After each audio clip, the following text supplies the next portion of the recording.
Saudi अरब के UAE गए और वो वहाँ पे जाके बाप्स मंदिर गए। नॉर्मली डॉक्टर जयशंकर जो हैं वो रिलीजियस प्लेसेस पे नहीं जाते थे इन हिज सेकंड टर्म। मे भी जाते हों लेकिन कम। कि इंडिया के external affairs minister doctor Jaishankar visit कर रहे हैं यूएई का। अब देखिए, यूनाइटेड अरब एमिरेट्स और इंडिया की जो कल्चरल टाइज हैं वो बहुत गहरी हैं। डॉक्टर जयशंकर यूएई पहुंचे तो सबसे पहले वहां पर पहुंचकर उन्होंने वहां पर बैप्स हिंदू टेंपल का विजिट किया। अब ये हिंदू टेंपल वहां पर बहुत खूबसूरत और दी लार्जेस्ट टेंपल कहा जाता है। हमारे आर्मी चीफ, हमारे वजीर आजम, हमारे वजीर खारजा, इन्हें मिलने के लिए जाना पड़ता है। हमारी पावर और कुव्वत सिर्फ इतनी है। और हिंदुस्तान की पावर ये बताना चाह रहा हूँ कि उनके फॉरेन मिनिस्टर को भी अपने मुल्क में बुला सकते हैं। इवन के दुनिया के बड़ी बड़ी कंट्रियों के जो है ना वजीर आजम, वो हिंदुस्तान आते हैं। हम कहाँ खड़े हुए हैं? लेकिन बाप्स मंदिर पे, बाप्स हिंदू मंदिर जो कि अबू धाबी में है, वहाँ पे जाना दैट शोज कि डॉक्टर जयशंकर जो हैं अब वो अपनी पार्टी बीजेपी के जो मैनिफेस्टो है या पार्टी का जो माइंडसेट है या जो अंदाज है उसके तमाम फैसेट्स को अंडरस्टैंड कर रहे हैं और उसके अंदर वो जैसे कहते हैं ना रच बस रहे हैं। पहले वो एक डिप्लोमेट थे, डिप्लोमेट से पॉलिटिशियन कन्वर्ट हुए। पूरी दुनिया से वहां पर इस टेंपल में लोग टूरिज्म के लिए वहाँ पर देखने के लिए आते हैं। ना सिर्फ ये कि हिंदूज पूरी दुनिया से वहाँ पर यूएई में जाते हैं, बल्कि और भी रिलीजन से और नेशन से ताल्लुक़ रखने वाले लोग उस टेंपल को देखने जाते हैं। अमेरिका में भी बैप्स श्री जो टेंपल है रामी स्वामी नारायण का, वहाँ ह्यूस्टन में भी मौजूद है, कई और सिटीज़ में भी है। मैंने खुद इसको विजिट किया और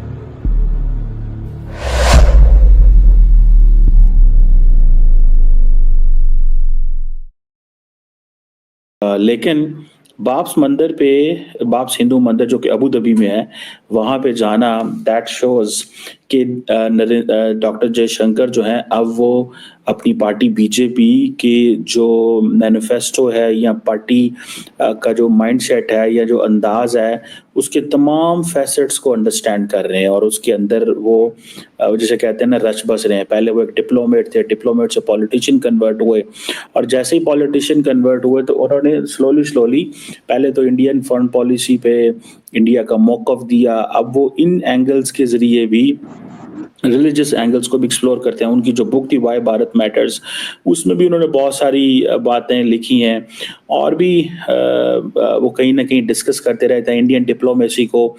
वो इंडियन जो जिसे कहते हैं ना कि हिस्ट्री सिविलाइजेशन से के साथ इंगेज करते रहते हैं। So he has been doing this और उन्होंने मोहम्मद जो यूएई के फॉरेन मिनिस्टर से भी वहाँ पे मुलाकात की है। सो पहली बात तो ये है मंदिर जाना, दैट टेल्स के डॉक्टर जयशंकर की जो ओरिएंटेशन है it's changing regarding the religious Hindu holy places. He is a practicing Hindu definitely, but largely मैं कहता हूँ कि जैसे नरेंद्र मोदी जाया करते थे, जयशंकर नहीं चाहते थे, लेकिन अब वो जा रहे हैं। That is something new for me. एक बात।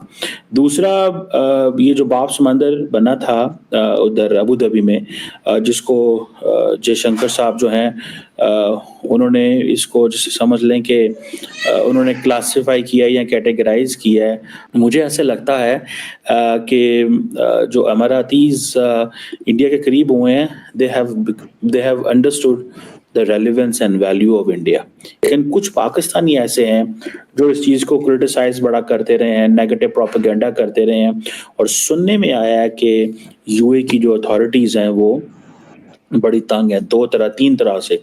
एक तो पाकिस्तानी नेगेटिव प्रोपेगेंडा करते थे अबाउट ये जो इंडियन इंग्रेस है यूएई के अंदर। सेकेंडली, इजराइल के ऊपर नेगेटिव प्रोपेगेंडा करते थे।